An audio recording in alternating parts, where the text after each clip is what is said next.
God answered my prayers and I drifted. I mean, not from God, from the rhythms that kept me close to Him.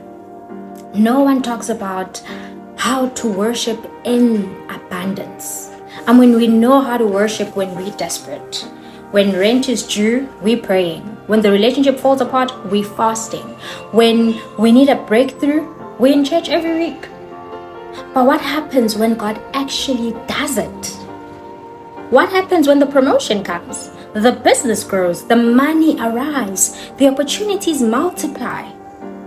Because that's where I got caught off guard, honestly. I thought success would test my character.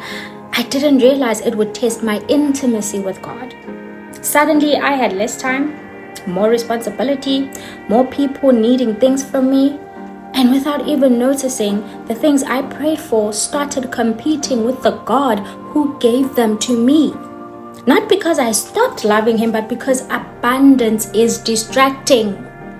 Moses warned Israel about this long before they entered the promised land.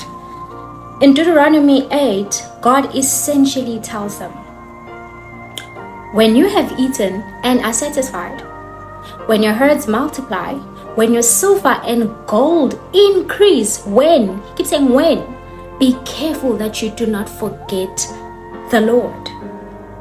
Notice what God was worried about here, okay? He wasn't worried about the wilderness. He was worried about the promised land. Because sometimes prosperity creates a slower spiritual death than hardship. At least in hardship, you know you need God. Abundance can trick you into believing you're managing just fine without Him. And maybe that's why some of us keep romanticizing the season when we had less. Not because we miss struggling, but because we miss depending. We miss the version of us that couldn't get through a day without prayer. The version that cried in worship. The version that made room for God because nothing else was taking up all the room. But here's what God has been teaching me. Okay. The answer is not to abandon the blessing.